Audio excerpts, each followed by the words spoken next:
Okay, good evening everyone. What is quite a wet and windy evening in South Wales. Welcome again to another Welsh Athletics Stay Involved webinar, one of our nearly final webinars of the Stay Involved series. Thank you again for all tuning in.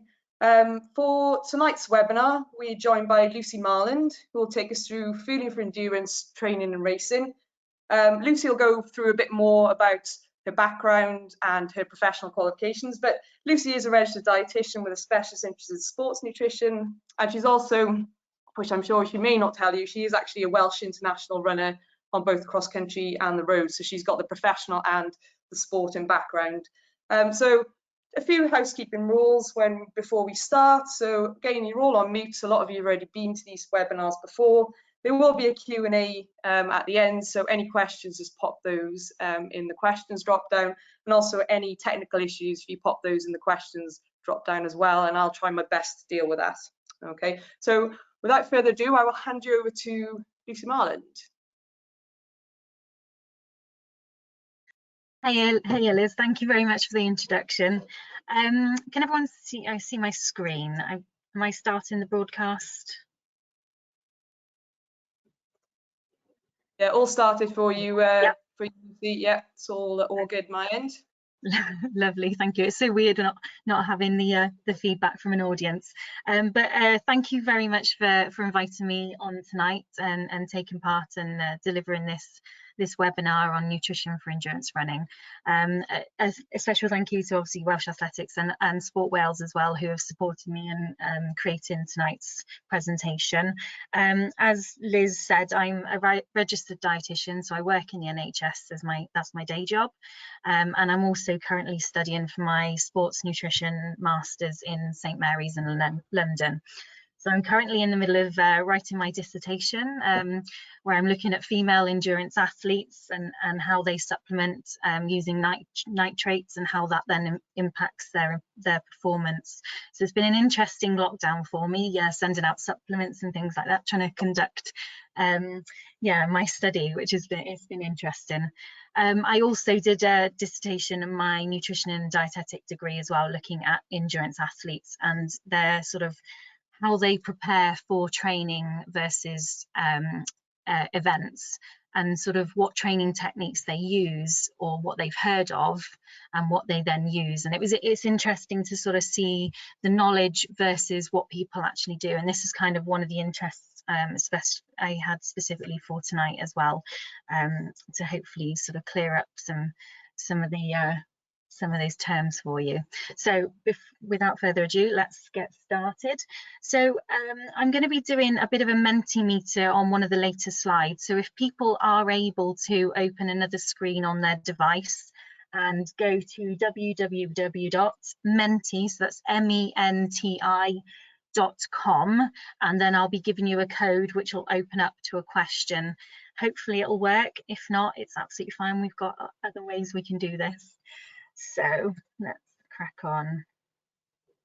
Oh. Okay, so the aims of the workshop tonight, they have been sent out. So just to quickly go through these, we're going to look at defining endurance running, hopefully gaining a basic understanding of endurance metabolism, understand why it's important to consider endurance nutrition, explore the differences in preparation for training versus an endurance event, and we're going to be using marathon as an example tonight. We're going to look at how to stay fueled and hydrated throughout the endurance event. Again, the marathon is the example, and we're going to discuss recovery and refueling post the event. Okay, so what is endurance running? So if we were to define it, we would look at the ability to endure a discomfort over a prolonged period of time. And when we relate that to running, we'd look at the ability to run for a prolonged period of time, enduring those demands that we put on our body. And it takes that stamina from that individual to do that.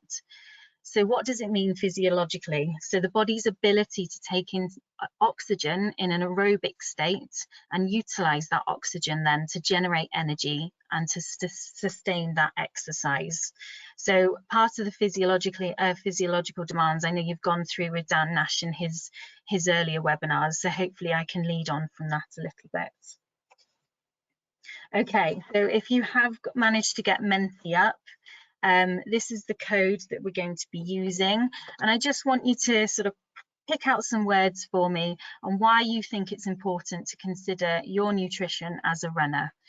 Okay, so go into www.menti.com and then use that code. So it's 9011414. And I'm just going to switch my screens now. Hopefully this will work, just so we can see what we've got coming up from your responses. Now this may not work. If I don't get any responses, that's absolutely fine. If you're having trouble, oh, there we are, we've got a few coming in. If you are having trouble, feel free to pop it in the questions box. Avoid the wall, I like that, yes. Fueling for the events. Injury prevention, yeah, that's absolutely key. Recovery seems to be coming up quite a lot. Staying stronger for longer, so having that sustained sort of energy throughout that endurance event. Being able to achieve your potential, that's really key. There's some really good thoughts coming in there. Vital for high performance, yeah. Staying stronger for longer. Mental balance, yeah, absolutely. Staying fit, that's wonderful. See, we'll just leave it another minute just to see if any more come in. Oh, there we are. Consistency, absolutely. So consistency with your training as well as your racing. Fueling, yeah, fueling seems to be a key one coming up. Sustaining a healthy weight, yeah, I think that's really key there. Okay, that's wonderful. So we'll pop back to the presentation now.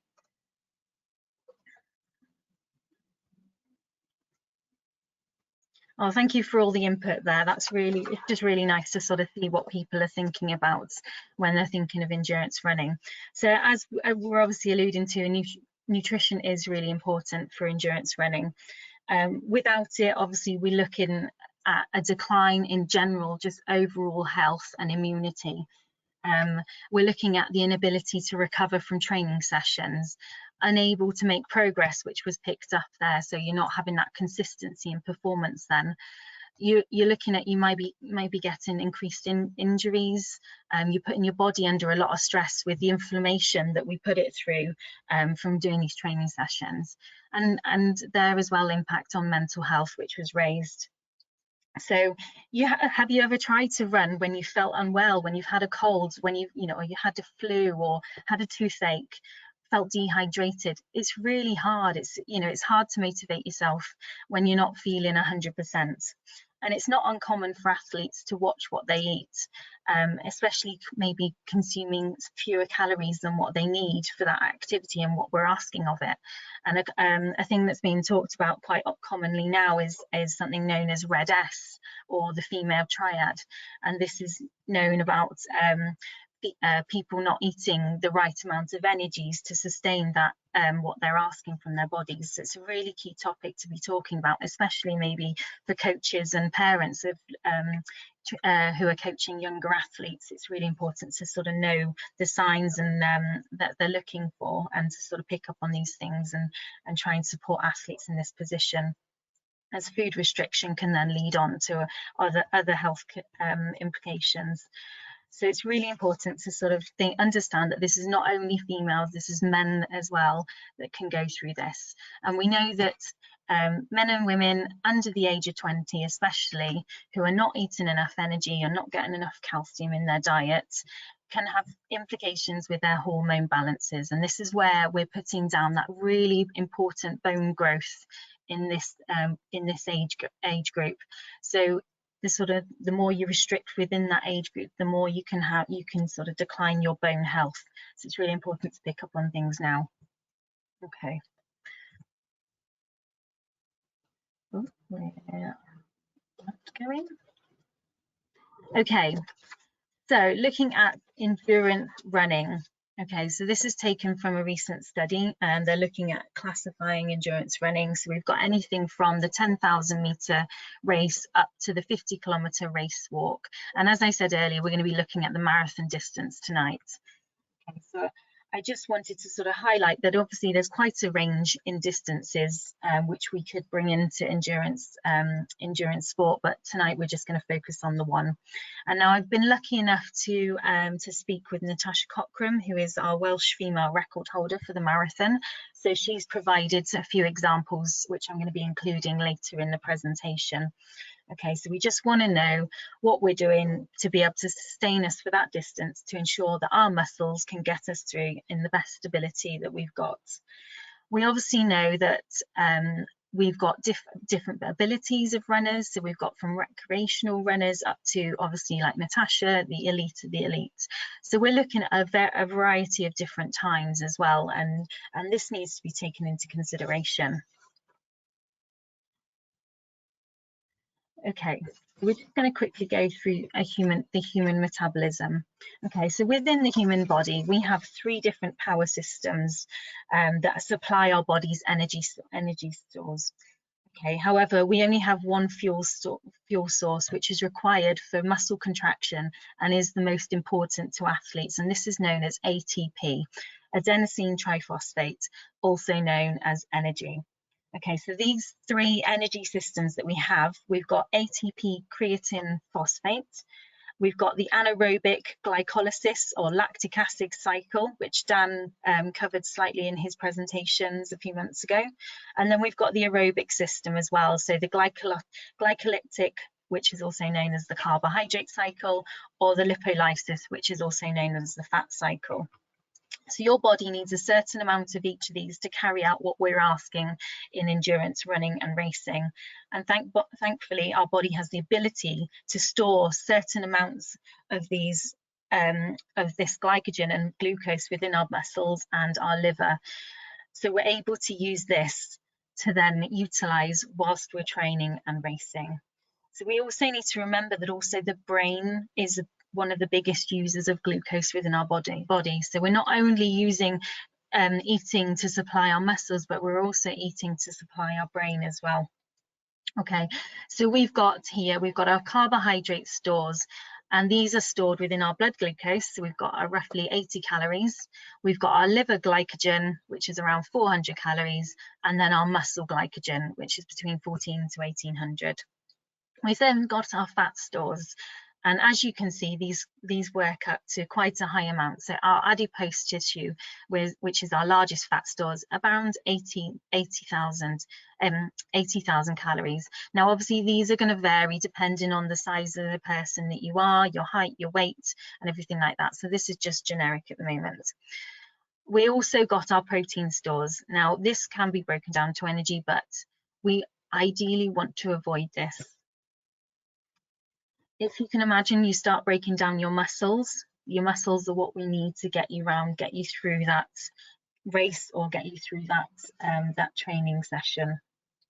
So the fat stores are the most easily accessible, and if the longer the distance that we tend to do, this is the one we tend to tap into, sort of anything up to from 4 hours maybe up. So we're looking at this is sort of the utilize more in sort of ultra endurance.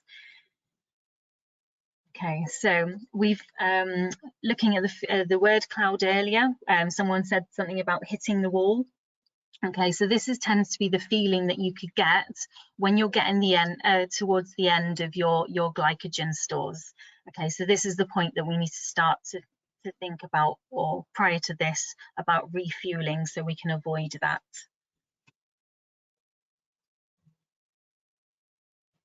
Okay, so endurance metabolism again. So I just wanted to quickly cover the anaerobic systems and the aerobic systems in a little bit more detail and what they mean to us. Okay, so on the left here, first of all, we've got the table that shows us aerobic versus anaerobic capacity. And Dan covered this in his presentation as well. So we've got the black line here, which is our ATP, and this is under our 1 to 2 minutes barrier. Okay, so this is our short, sharp, quick power, highest power output. So we're looking at sort of anything around 100-meter sprint. And this then coincides also with the phosphocreatine period as well. Then we would be looking at our anaerobic glycolysis. So this is where we get the highest build-up of lactic acid. Okay, so this is our purple line here. Okay, so we've got a high rate of ATP production. However, this is limited to around 2 minutes. Okay, so again, maybe thinking around sort of 400 meters and just under maybe at the 800-meter racing distance. Okay, so at this point, we're sort of developing a lactic acid tolerance. We're not reusing it. Now, when we move to our aerobic systems, then we're looking at glycolysis or glycolytic systems. So we're looking anything up to 90 minutes. So here we've got our red line, which is classed as our steady state. So this is the point at which we can continue and keep going. Okay, so we're at a power output which is relatively low in comparison to those sprinting distances. Okay, so we're utilizing the glycogen stores that we've got in our muscle and in our liver and what we had within our blood glucose as well. And then we're sort of moving towards using that fat as well. We've then got our glycolytic and our lipolytic, which is again using more of that fat energy. Okay, so we're looking at again a high supply of ATP, lowest power output, lowest intensity. So if you've ever seen an ultra endurance event, tend to be running a slightly slower pace. Not to say that they're not performing as high as any other sports, but it's just at a slower rate so they can continue for longer. So we're looking at sort of 90 minutes or longer there.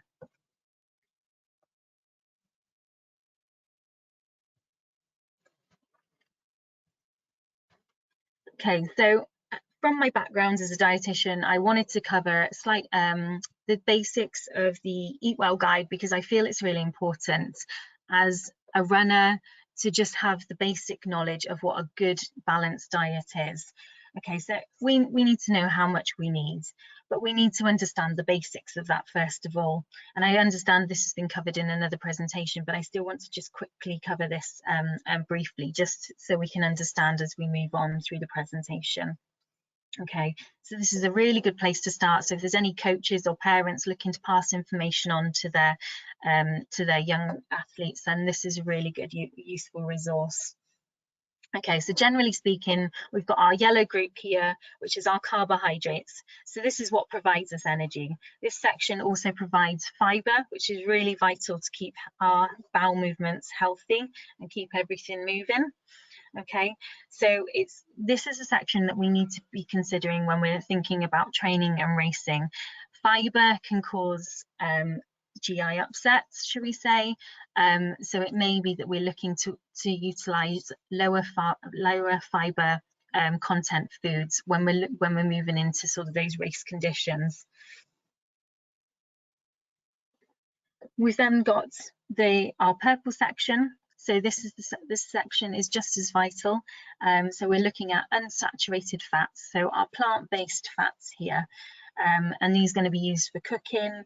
We need this for our fat-soluble vitamins so we can absorb them.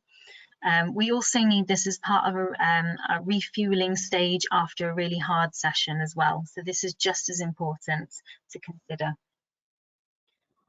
This also includes our omega-3s and our omega-6s as well, which help for immunity and also helping to reduce inflammation by using those fatty acids. Okay, so it's really important that these are included. We've then got our blue section, which is our dairy and dairy alternatives. And again, we're going to be getting some of those important proteins from there. And then we've got our pink section, which is our protein section, which can be perceived as one of the most important sections as an athlete. However, we know, generally speaking, within our population, we tend to eat quite a lot of protein within our diets. So it's important to understand whether you're getting enough as it is, and whether you actually need to be thinking more about timing of your protein as opposed to the amount of protein. Now this, the protein and the dairy section obviously are going to be key, especially for people that maybe have vegetarian or vegan diets, looking at alternatives and looking at the good sources where they can get these key macronutrients and micronutrients as well. So obviously blue is our dairy is going to be providing our calcium. So if they're looking at dairy alternatives, it's making sure that they're calcium fortified. And then the same with our protein this is where we get a lot of our iron, which is going to be incredibly important for endurance athletes, and especially female athletes as well, who will be going through the menstrual cycle. Okay, so looking for those leaner products, but also products that are maybe fortified with iron as well if they are vegan or vegetarian. So things like tempeh, soy, things that are going to be fortified there. Beans, lentils, peanut butter, really good sources as well. So the reason for the timing of the protein is this will help to reduce muscle soreness, so also known as DOMS, which you may get after a really tough, maybe say weight session or strength session or track session. So you want to prevent that from happening, because that can then impact on further training throughout the day or throughout the week. So the reason why we get this muscle soreness is as we train our muscles, there's wear and tear occurring naturally. So this is what's causing the pain. But so if we refuel correctly, then this will hopefully reduce that. For those of you who perform training multiple times a day, they may need to think about especially the timing of this protein. Okay. There's a really good podcast if anyone's interested in a little bit more information, especially around the female athlete, on Spotify, that covers sort of menstruation and training and how it impacts the female athletes. So that's a really good check out there. So then we've got our green section, which is obviously our fruits and vegetables, and as we all know, we're recommended to aim for our 5 a day. As an athlete, you want to be aiming for the higher end of that, if not a little bit more, especially for our immunity. Okay, so this is our really important section where we're going to be getting our vitamins and minerals, such as our vitamin C, which are going to help keep those colds and those bugs away, whilst also helping reduce that inflammation. We've also got then the high fat, the high sugar group off to the side. Now, whilst this gives us a lot of calories, which can be useful for an athlete who's maybe training quite a lot, you're not really getting much else from this group, and you still need to be thinking about the impact to your overall health. So this is still kept to kind of a minimum if possible. And then off to the other side, we've got our fluid. So it says here 6 to 8 glasses a day. Now, really, as an athlete, we're going to be thinking about a lot more than that, because we're going to be sweating and losing that vital fluid throughout the day. Okay, so this is a good basis to start from. So on the side here, I've got the performance wheel, which is from Sport Wales. So they've sort of further condensed things. So they're thinking about the red section, which is our recovery. So we're looking at our protein section, but also combining it with a bit of the carbohydrate for our recovery, because we know we're going to be using that energy throughout our training. Then we've got our fuel, so fueling for those sessions or fueling for that race. So again, we're going to be looking at that carbohydrates section there. And then the support, so the immunity, so keeping us well. So we're going to be thinking about our vitamins and minerals from our fruits and vegetables there, and then just a bit of everything from all the other food groups as well. And then obviously hydration key in the middle. So again, as I said, this is a really good place to start if you're wanting to pass on any information. Okay, so nutrition for training. So fueling adequately. As I've been saying, timing and the amount you're eating in your meals and your snacks is going to be key. Okay, so thinking of a variety of things, so using the Eat Well guide as your basis, and using a variety of your carbohydrate-rich foods before your training and then before your racing as well. So are you planning on introducing any nutritional strategies? So there's a few things being talked about in research, such as periodization of carbohydrates, training low, or carbohydrate loading. So how do these work and when do we use them? So I'll cover this in a little bit more detail in a few later slides. But it's something that you, within your training, that you really want to be thinking about if you're going to be including it, because this is the time to practice it. You don't want to be turning up to a race having tried something different, not knowing how your body's going to respond to it. Hydration and fluids is just as important to try through your training. Again, getting the amounts right and what you're using as well. It's all about the preparation and how your body is going to respond to it. Your GI system, your GI tract, whether you're going to get discomfort or any disturbances or any unpleasant bowel movements or bloating. This is the sort of thing you want to avoid from those that race event. Okay, and then also thinking about then the recovery after a training session, how you're going to prepare for it.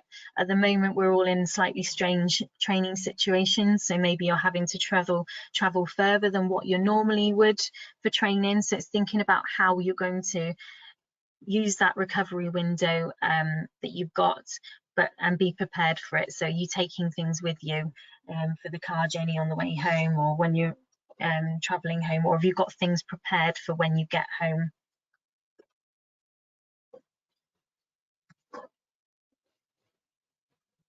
Okay, so carbohydrate periodization. So I've got an example here from a piece of research. They do use slightly lower carbohydrate amounts, but I just wanted to include it as an example. Okay, so as I was saying, looking at an athlete who's maybe looking at their sort of yearly macro cycle and then the individual mesocycles, and then working this in around it. So we've got a week example. So this athlete would be looking at having 1.5 grams of carbohydrate per kilogram of body weight in the morning on that Monday. They then increase it slightly into the day, and then they'd have their high intensity session. So we're looking at that speed session, so really key session where they really want to be fueled for it correctly. Okay, so they have that, and then post that they're looking at lowering their carbohydrate content, because they're looking forward to their Tuesday morning session, which is a lower intensity training session. So that may be a longer run, a recovery run. So what they're doing by doing this is they're using this periodization here. They're reducing their glycogen levels within their body to go into that as if they were training, as if they were racing the marathon. So towards the end of that marathon, when your glycogen stores are depleted, that's what they want to be replicating here.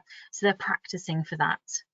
Then they're going to recover here completely, and then they go through the similar process again. So it's thinking about the timing of your sessions. We know we want to be properly fueled for that high intensity session, but then that lower intensity, maybe that's the time to sort of practice that lower glycogen stores. And this is something that Natasha has also said that she does as well. So she'll do a really good training session, and then she'll recover at a lower carbohydrate content meal, and then she'll follow it in the afternoon then with her longer run. It's not something that she'll do every week. You know, it puts a lot of strain on your body, as we said. You know, training at the lower glycogen levels can cause higher inflammation, so it's not something you want to do all the time, but it's just thinking about whether this will help replicate that race environment. And okay. And then we've got carbohydrate loading, which has been talked about for years and years. Okay, so why do we do it? So the reason for carbohydrate loading is to supercompensate the glycogen stores. So we're thinking about those glycogen stores or those energy stores within our muscles and within our liver. And we're thinking about any events sort of with 90 minutes or over. This is when it's really going to help. So we reckon we've got about 90 minutes or so stored glycogen, which is then converted to energy. So anything over that, then maybe this is something to consider.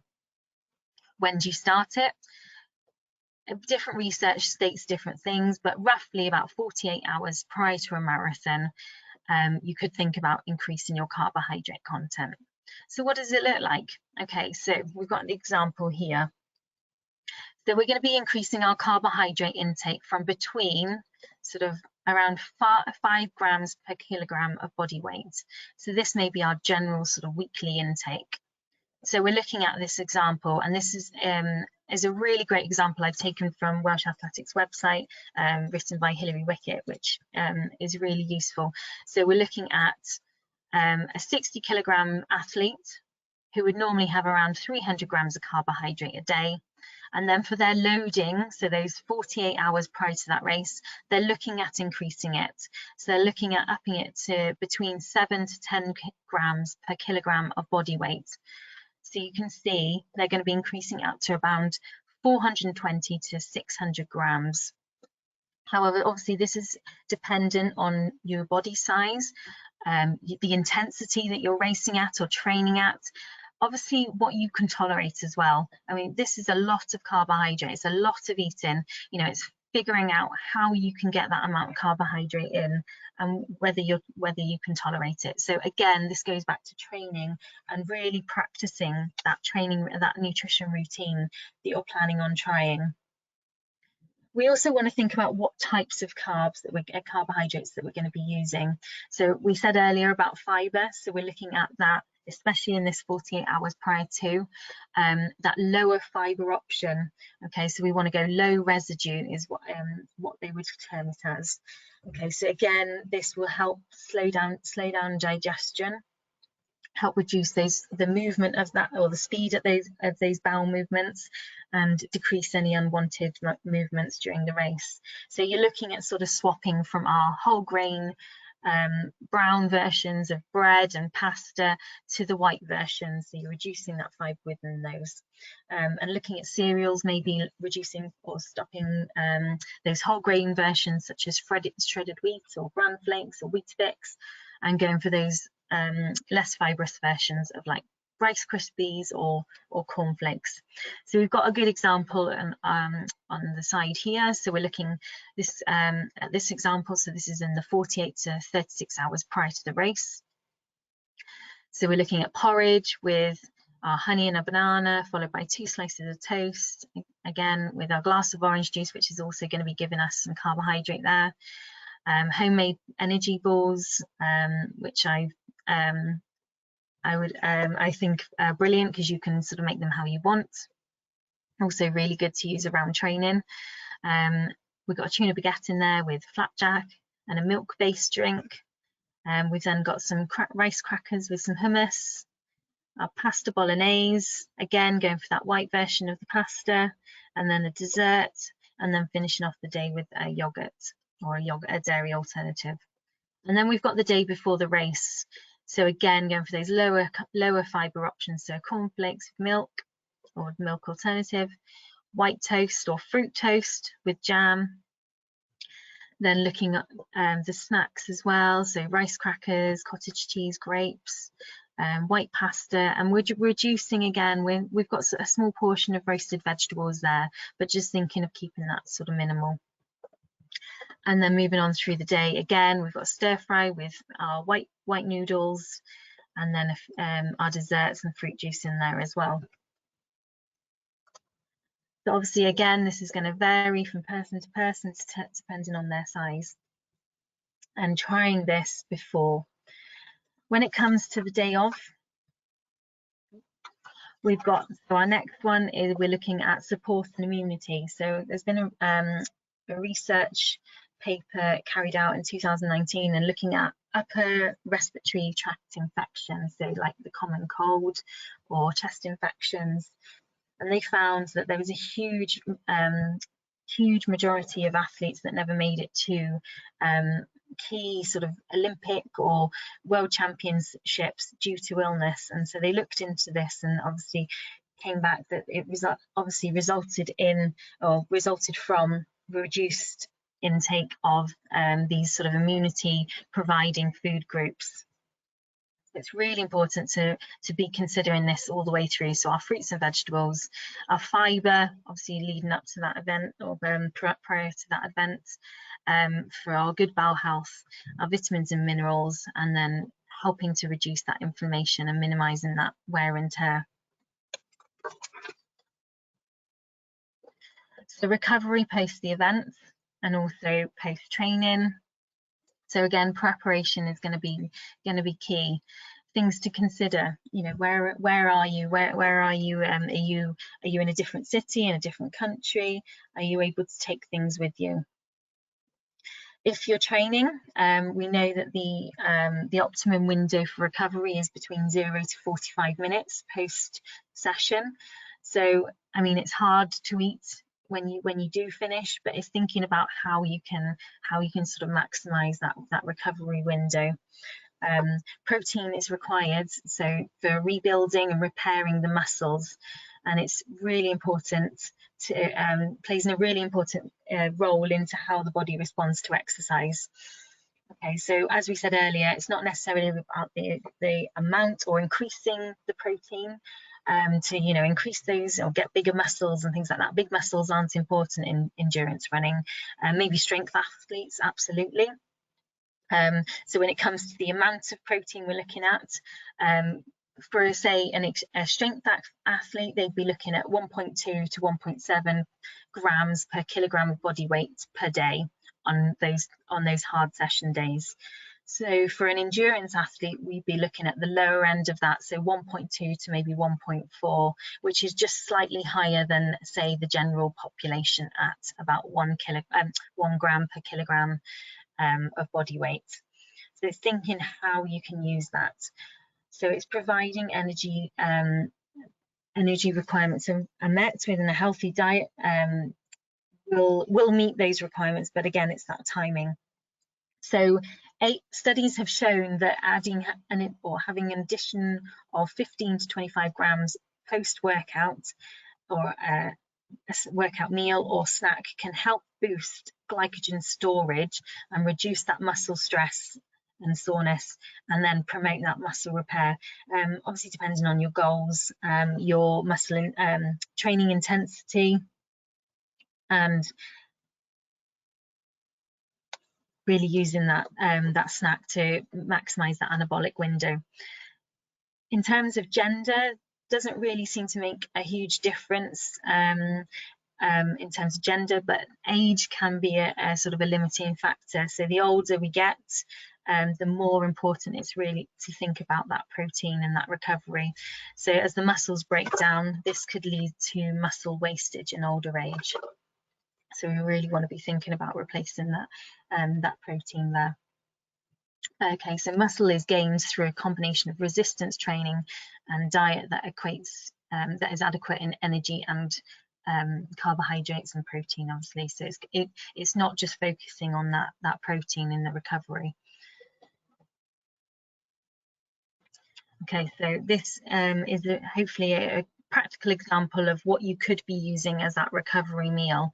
So some of this is taken from the Sport Wales examples. So hopefully just to give you a good idea of things that could be taken with you or could be prepared for when you're at home.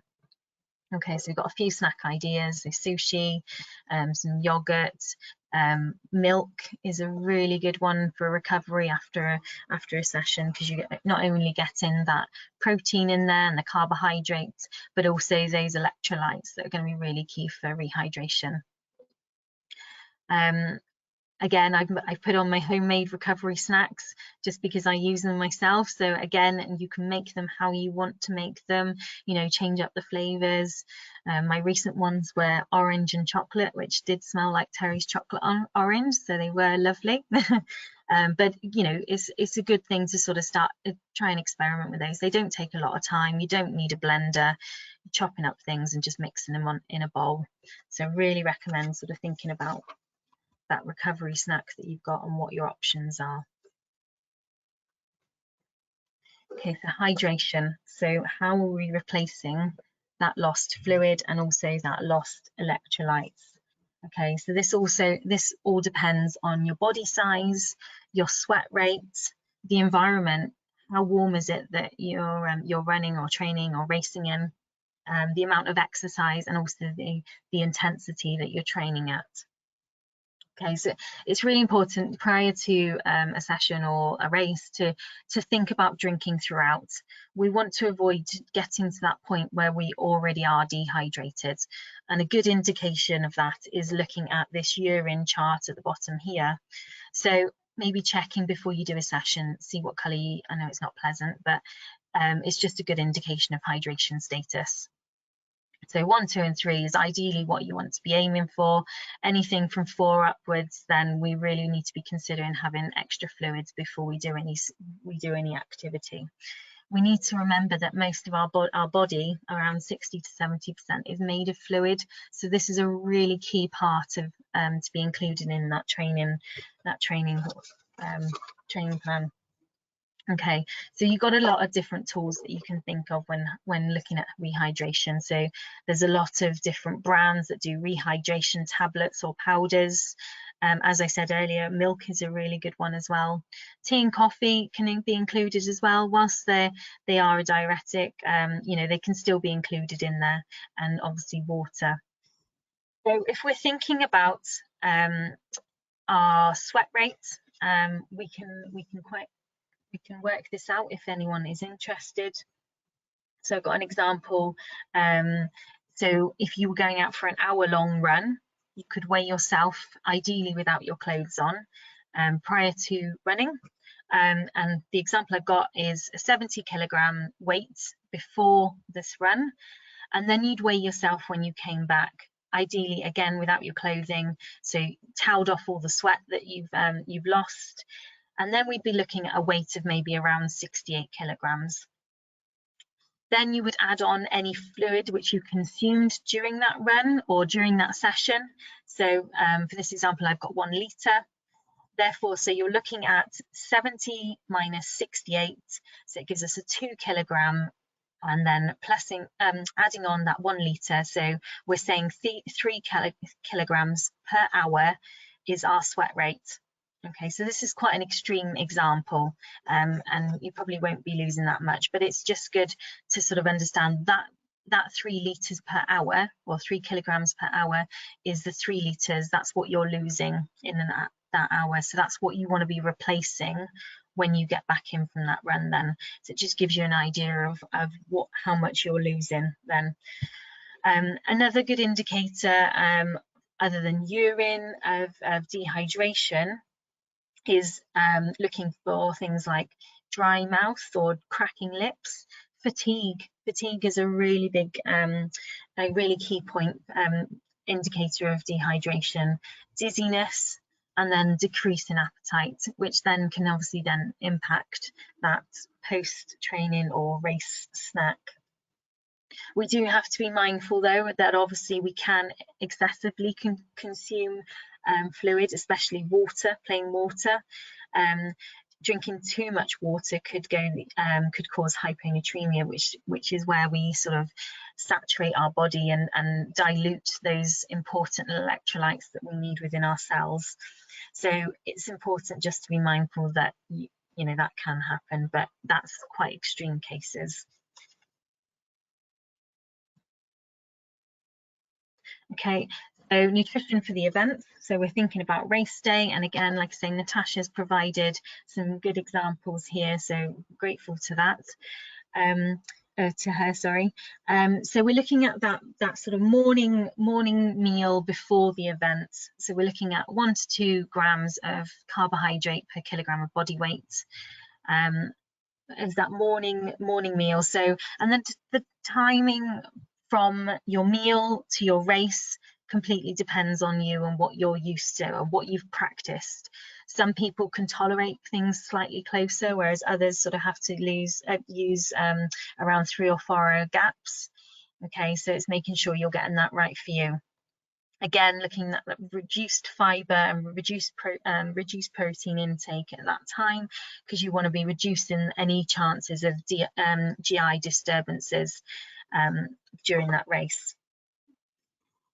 In terms of during the race, you need to be looking at what's available for you throughout the race. Are you carrying your own? The elites are lucky to sort of be able to have access to their personalised stations, whereas recreational runners or the rest of the race will be looking at what's available to them on those feed stations. So if you are going to a race abroad or in a different city, maybe worth checking out what's available on those feed stations and getting some and preparing with those, or taking your own. Okay, anything sort of, if you're unable to tolerate many things during a race, maybe looking at carbohydrate mouth rinsing. So maybe having a carbohydrate, sorry, glucose-based drink, but just swilling it around your mouth, because we know that this can help through the research that's been done. And having this done sort of every hour is really good then to keep those carbohydrate stores up. Caffeine is another big thing that's been talked about in terms of prior to a race. And it's recommended in some of the research I saw is around 3 milligrams per kilogram before a race, or at the point in a race where at the point of exhaustion or prior to the point of exhaustion. So we're looking at 3 milligrams, which is around, so if we're looking at an espresso, we're looking at around 77 milligrams. So it kind of gives you an idea that it's quite a lot what they're recommending. And also, are you able to tolerate that amount of fluid? So that was a picture I just wanted to sort of show preparation for a race. So thinking about where you're going, what you're taking with you. I've done it myself. I've been to a different city, and you kind of relying on the fact that they're going to be providing porridge for breakfast, and they're not. So taking porridge pots or your own porridge oats with you, or whatever you prefer on that morning, and then taking your snacks for during and after the race as well.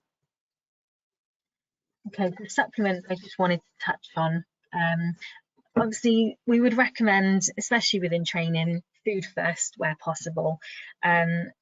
Supplements have their time and place, and they're ideal during a race environment. But if you can manage food first, then that's wonderful. And that, I think food first is probably going to come into play in more sort of the ultra endurance events as well, where maybe having a lot of gels is not ideal, and the tolerance there. Okay, so again, thinking about, have you tried and tested any of these supplements? Are they going to be something that causes you any disruption in your GI tract? When deciding what supplements to use, especially for elite athletes where they've got the chance of being tested post-race, it's making sure that they've got the Informed Sport logos on them, that there's no banned substances within them, and also if they're sort of prescribed any medications, thinking about checking on Global Dro there.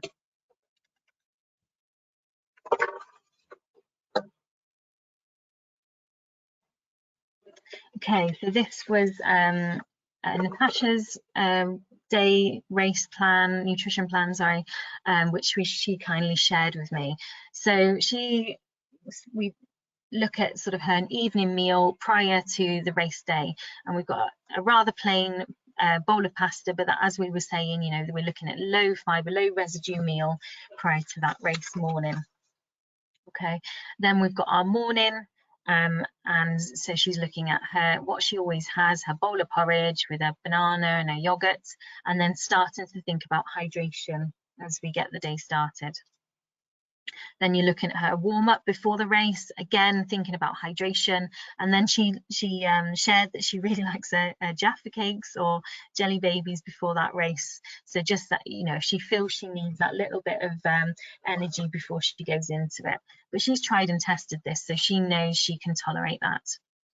And then she's got a caffeine intake, and Natasha uses these Revi strips, which some people I've seen use, or some people prefer to have a coffee, but again, it's whatever you feel you can tolerate.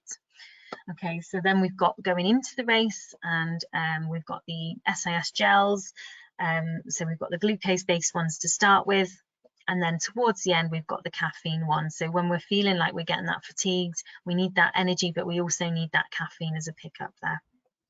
And again, the hydration along the way. So post-race, Natasha said she would go for a protein shake, which I haven't included there. I don't know why that's not come up. So she would instantly sort of try and include that straight away, whether she felt like she could, she wanted to eat or not. So just really emphasizing that it's really important to get that in there. You know, even if you feel like you can't tolerate it, it's, you know, that's going to be the key recovery window there. And then getting on the rehydration fluids there. And then still thinking about the importance of that recovery, you know, a few hours later, and getting a good balanced meal in at the end, you know, lots of vegetables in there, lots of carbohydrates, and also that, you know, the protein as well. But that's going to help with your immunity and also your repair as well, and your recovery. Okay, so the next race, it's a big question on a lot of our minds at the moment. But thinking about maybe 2021, when we're able to travel and do what we want, it's just thinking about preparation, you know, and I've said it throughout, you know, you spent months training for these events, these marathons or half marathons, you know, why leave it up to chance? Why leave that piece of the puzzle out? Nutrition is just as important as your day-to-day training. So don't leave it up to chance. Okay, what can you achieve if you get it right? All elements are required to help the body work efficiently and to the best of its ability. And as Natasha's proved in her amazing race last year, you know, when you get it right, you can achieve big things. And then finally, I wanted to include some good sources of information. So if you want to have any more information after this webinar, so we've got the Eat Well guide on there, which again, like I say, is a really good basis of information for nutrition. We've got the BDA sports exercise nutrition fact sheets. So that's my governing body as a dietitian. And then on social media, if you're looking to follow anyone, make sure, you know, they're either registered dietitians or they've been registered to the SENR registered sports and performance nutritionist register. Sport Wales is another really good source of information. They've got a wonderful Instagram page where they put some lovely recipes on, and then also myself, so I Eat, Run, Learn on Instagram, Twitter and Facebook. So please feel free to send me over anything, you know, as we go on, and hopefully I'll get back to you there. Okay, thank you very much for listening.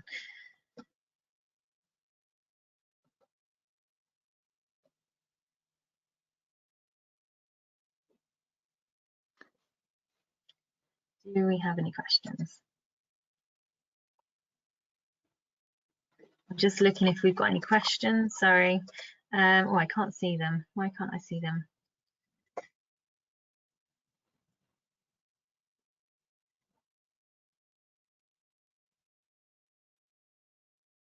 Oh, there's the podcast. Sorry, yes. It's on Spotify. So, the female. Sorry, just bear with me. I did have it written down.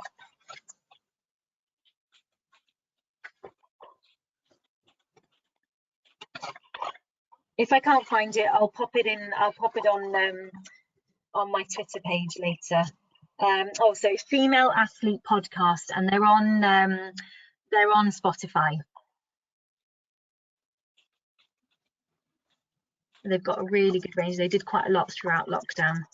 I think that's the that's the only question I can see.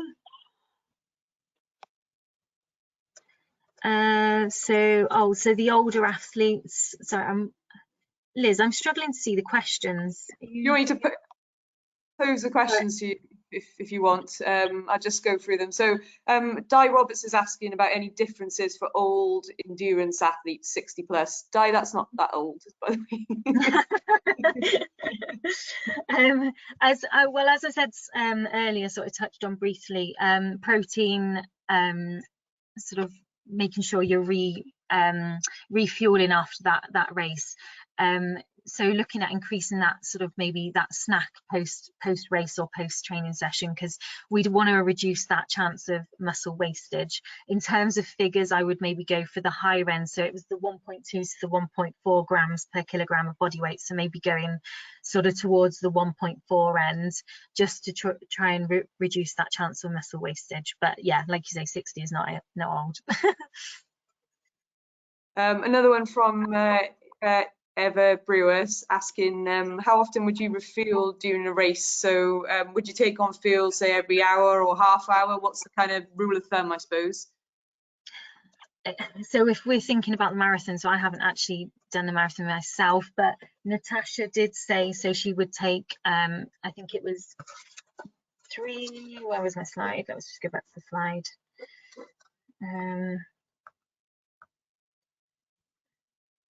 So she would have, so 2 energy SIS gels, and then you've got the third one, which is your caffeine one. So I think the important thing is it's what works for you. So it's getting that training run and practicing it yourself, so you'll know when you'll start to feel that your glycogen stores are sort of depleting. So when you can have it, how much you can tolerate as well is really key, I think. So really get out there and practice, whether it's you work it on mileage, so sort of every 4 miles or every sort of 6 miles, really try and sort of replicate that in a training session, I would say. I think Ben Buckle's got a question saying why low fat dairy and not full fat, please? So wonders why would you do the low fat version rather than the full fat?